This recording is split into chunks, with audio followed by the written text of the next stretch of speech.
Gros plan sur la première école de production de Normandie. C'est le thème de Normandie Éco cette semaine. Il s'agit d'un restaurant où des jeunes en situation d'échec scolaire retrouvent une formation payée, en partie grâce aux revenus du restaurant.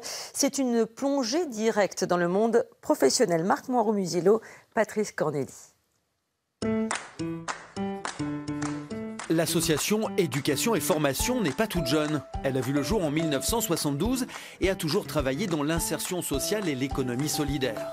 Depuis 18 mois, elle vit une petite révolution avec la création de la première école de production de Normandie, un concept découvert en 2011 dans la région Rhône-Alpes. On a tout de suite adhéré à ce projet puisque c'est ce que nous recherchions.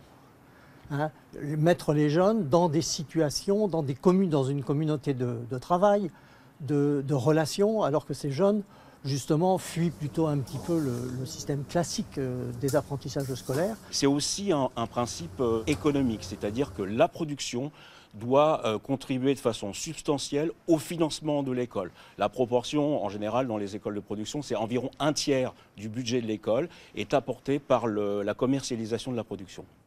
L'école de formation, c'est en fait un restaurant, le Petit Plat, à Petit-Quevilly.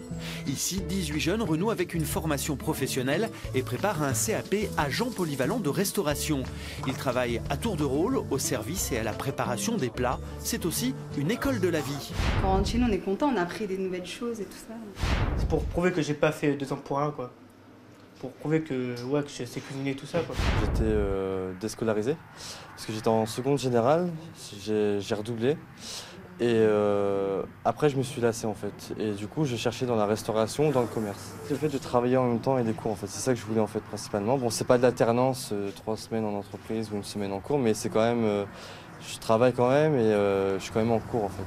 La capacité du restaurant est d'une 50aine de couverts. Il fait régulièrement le plein et propose également un service traiteur. Ici, on travaille pour de vrai. Ce sont des jeunes qui étaient déscolarisés, avec beaucoup de difficultés.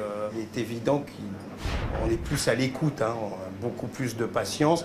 Bon, il y a quand même 60% du temps qui est consacré à la production.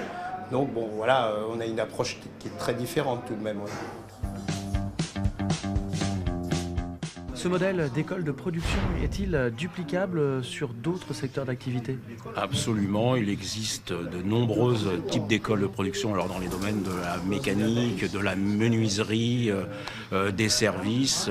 8 élèves vont bientôt passer leur examen. Au CAP Blond, le taux de réussite était de 75%.